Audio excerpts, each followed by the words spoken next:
Pois bem, meus amigos, a saga da Vaza Toga continua na República de Banânia. É reviravolta, atrás de reviravolta, eita atrás de eita, é dedo no toba, confusão e gritaria. Basicamente, no vídeo de hoje veremos as últimas revelações de Verdivaldo na Folha de São Paulo e já vai um spoiler. Condenaram um deputado por uma postagem que ele não fez. Isso mesmo que você ouviu. O nosso querido ministro Xande anda muito chateado com toda essa treta e resolveu fazer o que ele faz de melhor: abrir outro inquérito secreto. Mas parece que os seus magnânimos coleguinhas dessa vez não curtiram muito a ideia. O investigado é o famoso Tagliaferro, que aparece nas mensagens. Parece que as mensagens vieram realmente do celular dele e agora a PF chamou ele para depor. Para explicar todas aquelas armações que a gente anda vendo nas mensagens? É claro que não. Para investigar o vazamento que está manchando a honra do magnânimo. Parece que o feitiço virou contra o feiticeiro, porque aqueles inquéritos secretos com aquelas provas criativas que o Tagliaferro produziu agora estão contra ele. O feitiço realmente virou contra o feiticeiro. Quem diria que isso iria acontecer? Nossa, ninguém podia imaginar. E como o Brasil não é para amadores, no meio de toda essa confusão, é Verdivaldo vazando mensagem na Folha, é o ministro pedindo prova criativa, abrindo inquérito secreto, reunião em Brasília, eis que pá! Surge o nome da Carla Zambelli no meio de toda essa treta. Eu tô rindo, mas é sério. Surgiu o nome da Carla Zambelli, que ela também está sendo investigada nesse inquérito secreto, porque o Xande desconfia que foi ela que vazou as mensagens. Eu não sei, eu vou contar toda a treta para vocês. Se gostou da pauta, me ajuda a espalhar essas informações, curtindo, comentando e principalmente compartilhando o link desse vídeo nas suas redes sociais, grupos de Face, de Zap.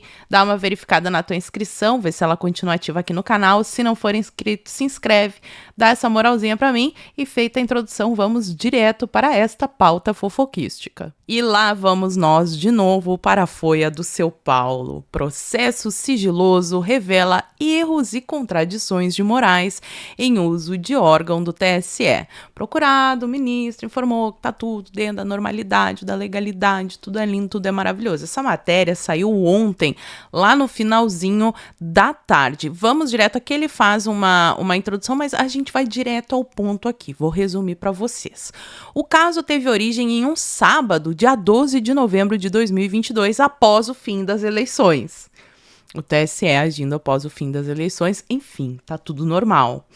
Segundo mensagens a que a Folha teve acesso, naquela noite houve um diálogo entre o braço direito de Moraes no STF, o senhor juiz Ayrton, e Eduardo Tagliaferro, que era então o chefe da Assessoria Especial de Enfrentamento à Desinformação.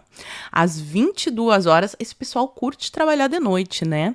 Ayrton Vieira enviou por meio do aplicativo WhatsApp 3 arquivos para Tagliaferro relativo às manifestações convocadas, aquelas manifestações de Nova York que ficaram famosas e que já foram objeto de outras matérias também. Esses arquivos continham, agora ele começa a detalhar o caso, ó. Tinha um vídeo em que era destacada a localização do hotel onde os ministros do STF se hospedariam e mais 2 posts, um com o endereço do hotel e outro com um anúncio sobre o evento acompanhado da frase: máfia brasileira. Eduardo, por favor, consegue identificar e bloquear? O ministro pediu, obrigado. Então, ele mandou 3 postagens. Em uma dessas postagens tinha a localização, lembrando que essa localização era pública, foi divulgada pelo próprio LID, então não tem nenhum crime em fazer a divulgação de um endereço de um evento que já é público. E uma outra postagem tinha a frase máfia brasileira. Isso é considerado desinformação, fake news. É bom que isso venha à tona para que as pessoas entendam, porque às vezes fala fake news, desinformação, a pessoa pensa, meu Deus, querem jogar uma bomba no ministro, né? Não, chamou de máfia, é uma crítica que sempre foi permitida, no Brasil. Enfim, o assessor do TSE avisou que estava retornando de São Paulo para Brasília e que faria o relatório às 23h09. Meu Deus, imagina que inferno a vida desse homem. Trabalhava de madrugada, tudo, usava toda a criatividade para fazer o relatório e agora tá se ferrando com essa história dos vazamentos. Mas vamos adiante. Tagliaferro mandou uma mensagem para Ayrton Vieira ressaltando o fato de as postagens não terem relação com o processo eleitoral. Só não sei como bloquear pelo TSE, porque não fala nada sobre as eleições. Isso daqui a gente já viu no vídeo passado. No mesmo minuto, o juiz instrutor respondeu sem tratar da dúvida, mas perguntando se os autores das postagens tinham sido identificados. Tagliaferro disse ter conseguido identificar apenas um candidato do Paraná. Na época era candidato ainda, né? Imagina, perder as redes sociais no meio da campanha. É um dano irreparável. Entendi. Pode enviar para mim um relatório simples, inclusive dizendo não ter como identificar os outros dois? Bloqueio pelo STF. Aí, meia-noite, estava o nosso guerreiro Tagliaferro trabalhando e ele envia o relatório. Meia-noite não, 23h54. E em vez de registrar oficialmente que o pedido havia sido feito pelo próprio gabinete do Moraes, o documento do TSE afirma que o material fora recebido de forma anônima e que o relatório tinha sido produzido a pedido do Marco Antônio Vargas, que era o juiz auxiliar do Xande no TSE. Então, não foi denúncia anônima, a gente está vendo aqui que foi, né, próprio Magnânimo que mandou os prints pro seu Ayrton, e não foi o Marco que pediu, foi o nosso Magnânimo. E aqui tá o documento. E aí, de novo, por favor, Glenn, pelo bem da República Brasileira, vaze todos esses documentos de uma vez. A gente quer ver quais são os prints criminosos que a gente postou na internet. Aos poucos estão saindo. Mas tá aqui, ó, o documento, né? E olha como é que tá o documento no processo. De ordem do Dr. Marco Antônio Martim Vargas, o juiz auxiliar deste tribunal, foi solicitada a assessoria, então eles estão dizendo que o Marco solicitou para a assessoria a análise de 3 publicações recebidas de forma anônima. Então, aqui já temos uma mentira confirmada, comprovada, mancha de batom na cueca. Tais publicações referem às manifestações, blá, blá, blá, blá, blá. Aí ele fez o relatório e mandou. O documento do TSE também foi enviado com um erro sobre a autoria das postagens. E aqui cada vez piora, né? Ao analisar as 3 imagens objeto de demanda, Tagliaferro disse que não tinha conseguido identificar o autor de 2 delas, que tratavam das hospedagens do ministros, e apontou Homero Marchesi, então deputado estadual pelo Republicanos do Paraná, hoje no Novo e não mais deputado, como responsável pela 3ª imagem. No entanto, a postagem de Marchesi limitava-se a um panfleto de chamada à comunidade brasileira nos Estados Unidos, dizendo que os ministros estariam lá em Nova York palestrando na Harvard. O local do evento havia sido divulgado pelos organizadores, e aí alguém pegou esse post do deputado, ele fez o post com a foto dos ministros e falou sobre o evento, que teria este evento. Alguém foi lá e fez um stories, pelo formato, suponho que seja, vou mostrar aqui para vocês, e escreveu ali, máfia brasileira. Vamos aqui, ó, essas 2 postagens, olha a postagem criminosa. Atenção, encontro dia 13 no metrô às 2 horas. E essa outra aqui, Xandão e sua quadrilha em Nova York, vamos dar boas-vindas. É manifestação, né? Na democracia deve poder fazer manifestação. E a postagem que o deputado fez foi essa daqui, ó, a foto dos ministros falando para a comunidade brasileira, né, que ele quer democracia e liberdade no Brasil. Só isso, não tem o endereço de ninguém, que diz que a palestra vai ser no Harvard College. Alguém pegou essa postagem dele aqui, ó, e por esse formato eu suponho que seja stories, e escreveu máfia brasileira e botou 2 emojis de palhaço. Esse é o crime sendo investigado pela nossa corte máxima, porque o Brasil não tem problemas maiores para se preocupar, né? É muito, muito preocupante isso daqui. Mas vamos continuar aqui que tem mais um pedacinho. Então, no documento, Tagliaferro relatou que era da autoria de de Marquese todas essas postagens. Oficialmente, o relatório do TSE chegou ao STF em 8 minutos. Que eficiência, hein, Tagliaferro? Que eficiência! 8 minutos, chegou de madrugada no dia 13. A Folha teve acesso ao processo com base no relatório. Moraes determinou o bloqueio integral das páginas de Marquese. E aí é o seguinte, esse Marquese, depois o processo dele, quando ele não conseguiu um novo mandato na eleição, o Xande utiliza uma ordem, um pedido que o Lira tinha feito para que fossem restituídas as redes sociais dos deputados federais, e o Xande coloca o deputado estadual no bolo, devolve as redes sociais. Volta o processo para a primeira instância. Lá na primeira instância, o juiz que julgou entendeu que ele foi lesado por sofrer uma condenação injusta e arbitrou uma indenização. Sabe o que o Xande fez? Ele cancelou a indenização e ainda colocou o juiz no CNJ, né, para ser punido, para aprender a não contrariar o magnânimo. E aí, o Xande fez o que ele sabe fazer de melhor. Olha essa, agora é trágico, é tragicômico, né, a piada de humor negro Brasil. Moraes abre inquérito contra ex-auxiliar após vazamento de mensagens. O ministro citado em mensagens, que indicam o uso extraoficial do TSE, será o relator do processo. Oh, que bonitinho, né? Ele faz todos os... Gente, este homem é de uma eficiência para o Brasil. Meu Deus do céu. Com um salário só, ele é o juiz, o investigador, o réu, tudo. Um salário, é uma economia, inclusive, de despesas, né?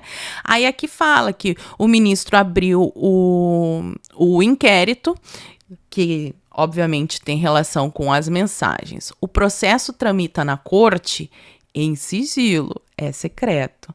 E segundo informa a plataforma do STF, foi distribuído a Moraes por prevenção. Ou será que é porque nenhum outro quer se manchar porque tá vendo que a coisa tá ficando feia? Vocês vão ver, tá rolando uma divisão lá na nossa Suprema Corte. A defesa do Tagliaferro, provando do seu próprio veneno, entrou com um pedido de acesso aos autos do inquérito. Vou dar spoiler para vocês. Só tem o processo físico, tem que ir a Brasília para ler o negócio. Custa caro, custa bem caro. O seu Tagliaferro é bem complicado. E deve ter alguém criativo, deve ter substituído. O senhor deve ter colocado uma outra pessoa criativa lá na equipe do ministro. O senhor tá complicado. Ele foi intimado a depor na Superintendência da Polícia Federal em São Paulo às 14 horas. A mulher do ex-chefe do órgão e o cunhado, Celso Luiz, o responsável por entregar o celular do ex-auxiliar à polícia em São Paulo, também vão depor. Então vai depor o seu Tagliaferro, a mulher dele e o cunhado. E vocês lembram, eu falei pra vocês, acho que foi lá no primeiro vídeo, que o seu Tagliaferro, ele parece que ele deu aí, né, agrediu a mulher, e foi por essas histórias aí de agressão que o celular dele foi parar na polícia. O pessoal tá achando que tem alguma ligação, mas tem a Carla Zambelli no meio da história também. Eu já vou falar já vou mostrar para vocês.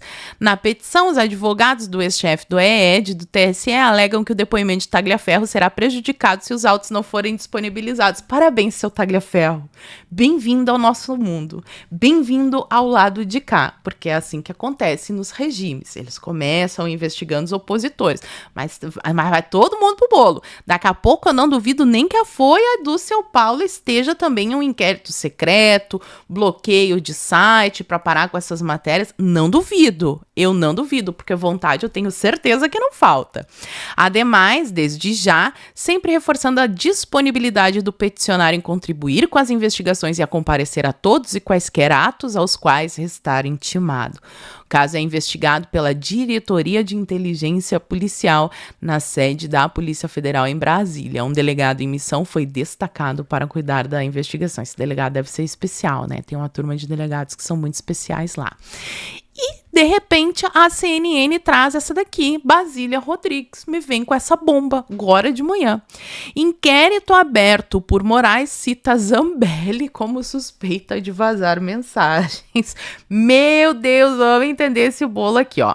O inquérito que apurava a divulgação de mensagens de assessores de Alexandre de Moraes do Supremo Tribunal Federal cita a deputada federal Carla Zambelli como suspeita de participação no vazamento das informações. A primeira pergunta que eu tenho a fazer é: se nem o seu Tagliaferro tem acesso ao inquérito, como é que a Basília sabe disso? Né? Como é que a Basília sabe disso? que será que aconteceu? Enfim, e depois diz, entre os crimes investigados está a obstrução de justiça, em que o objetivo de abrir o conteúdo das mensagens seria tumultuar apurações comandadas por Moraes. Zambelli já é investigada no STF, os deputados de direita quase todos são, né? Por acesso, mas ela, nesse caso, e é aí que liga uma coisa na outra, é por acesso indevido do sistema do CNJ. Lembram o negócio da história do hacker de Araraquara? Então, o que eu acho, minha opinião da minha cabecinha, ele viu esse processo da Zambelli com o hacker, vazamento de mensagem, associou uma coisa a outra, não precisa ter muita coisa a ver mesmo, meteu a Zambelli nesse inquérito, em primeiro lugar, porque ele não gosta dela, quer mais é que ela se ferre, e porque teve essa história do hacker. Mas, sinceramente, eu acho que a Zambelli realmente não tem nada a ver com isso. E parece que os coleguinhas do Xande estão meio, assim, não estão gostando, não estão curtindo o negócio dele ficar abrindo mais um inquérito polêmico. Inquérito para apurar vazamentos de mensagens preocupa ministros do STF. Integrantes da corte avaliam que Moraes dobrou a aposta, que era preferível evitar desgastes. O inquérito aberto pelo ministro Alexandre de Moraes do Supremo Tribunal Federal para investigar o vazamento de mensagens trocadas entre assessores e auxiliares preocupa alguns de seus colegas na corte. Ministros ouvidos reservadamente pela CNN, então a CNN tem fontes dentro do Supremo, falou com ministros, e eles disseram que o Moraes dobrou a aposta, quando, na verdade, era preferível evitar novos desgastes no momento. A avaliação dessas fontes é de que as críticas a Moraes já haviam sido aplacadas nos últimos dias. Ai, não tinha crítica, tá pouca gente criticando, só o Brasil inteiro, vocês precisam se atualizar mais aí. Mas enfim, eles achavam que as críticas já tinham sido aplacadas e que a abertura de uma nova frente de investigação as reaviva na medida em que o ministro será o relator de um caso que envolve ele próprio. Ai, gente, mas isso já aconteceu tantas vezes, já nem é mais novidade. A gente tá acostumado a ter inquérito das fake news, o inquérito das milícias digitais, o inquérito dos atos antidemocráticos, o inquérito do aeroporto de Roma, agora o inquérito da Vaza Toga. Então, assim, todos eles é a mesma situação, só vai mudando o nome. E aí, isso daqui é uma matéria que vai mostrar como é que foi articulada essa blindagem, o que eles estão pensando para esfriar a temperatura e por que o ex-ministro do STF, o seu Nelson Jobim, lembra que ele deu uma entrevista à CNN, falou que era tudo um absurdo e alguns dias depois ele soltou uma nota dizendo totalmente o contrário. Aqui nesta matéria nós vamos saber o que aconteceu. Muitos mistérios sendo revelados. Vamos lá. Colegas pedem e Alexandre de Moraes estuda encerrar os inquéritos. É muita bondade, vossa magnificência. Ministros do STF e relator da investigação das fake news e das milícias digitais e dos atos antidemocráticos e da Vaza Toga e do aeroporto de Roma e muitos outros. Sinaliza fim dos trabalhos em 2024. Este ano ainda, hein? Promessa. Decano Gilmar Mendes comanda o processo e tribunal deu apoio a Moraes em caso recente do vazamento das mensagens. Então, os ministros da Suprema Corte sinalizaram ao Legislativo, naquela reunião da festa da democracia na balada, pelo fim de 2 inquéritos controversos. Só 2, os outros vão continuar. O inquérito das fake news e o inquérito das milícias digitais, que são os inquéritos do Xande. O caso das fake news é o mais antigo, foi aberto pelo Dias Toffoli em 2019, o amigo do meu pai, aquele caso todo que a gente já comentou várias vezes aí. Há um desconforto tanto na corte quanto no mundo político com o prolongamento do caso. No mundo da plebe rude aqui, né, o baixo clero, o afegão médio também já não aguenta mais.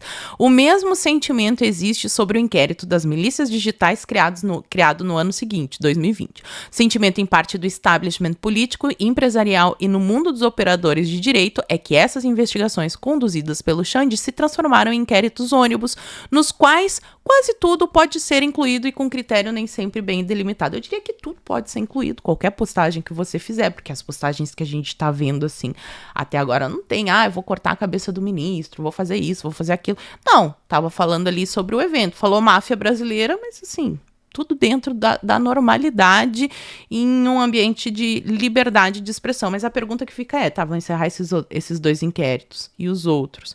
E vão abrir quantos depois, né? Porque não, isso aí não vai adiantar nada. Não vai adiantar nada. Inicialmente, a ideia era apurar aí aqui vai explicar sobre tudo, né? Mas o que eu quero falar para vocês é sobre a história do Nelson Jobim. Pera aí que eu vou achar o ponto que tá. Esse babado aqui. Os ministros também trabalharam para reverter uma crítica acerba dirigida a Moraes por parte de Nelson Jobim, 78 anos, ex-presidente do STF, ex-presidente do TSE, ex-ministro de Justiça, ex-ministro da Defesa, ex-deputado do Congresso. Meu Deus, o homem era uma loucura. Depois de dizer que os métodos de Moraes se aproximavam aos da Lava Jato, em 10 de agosto de 2024, Jobim publicou uma nota oficial em 20 de agosto, desdizendo tudo. Então, ele disse, 10 dias depois, ele mudou radicalmente, virou 180 graus na opinião dele. Mas houve um trabalho. Houve um trabalho para reverter a crítica de Jobim durante a festa de aniversário de Guiomar Feitosa, mulher do ministro Gilmar Mendes. Lembra? A gente comentou sobre essa festinha também. A celebração foi feita em Brasília no dia 13 de agosto, com a presença de autoridades dos 3 poderes, além de empresários e banqueiros. Dentre os convidados da festa estava o dono do BTG, seu André Esteves, maravilhoso, que ouviu críticas de magistrados a Nelson Jobim, que é sócio do BTG Pactual e integra o conselho do banco. Nos dias seguintes, Esteves telefonou para Jobim, que está em férias no exterior, e pediu que recuasse da crítica. Aí veio a nota de desagravo a Moraes. Será que ele ligou e falou assim, pô, seu Jobim, por favorzinho, né, dá uma ajuda aqui para nós. Disse o que tu diz. Ou será que houve um tom mais incisivo? Algum tipo de ameaça? Não sei. O que vocês acham dessa treta toda? Que loucura, a Carla Zambelli no meio do negócio e o Tagliaferro provando do próprio veneno. Fala pra mim aqui nos comentários que eu quero saber. E por hoje eu vou ficando por aqui. Muito obrigada por terem assistido ao vídeo até o fim. Fiquem todos com Deus. Um beijo e até a próxima. Fui.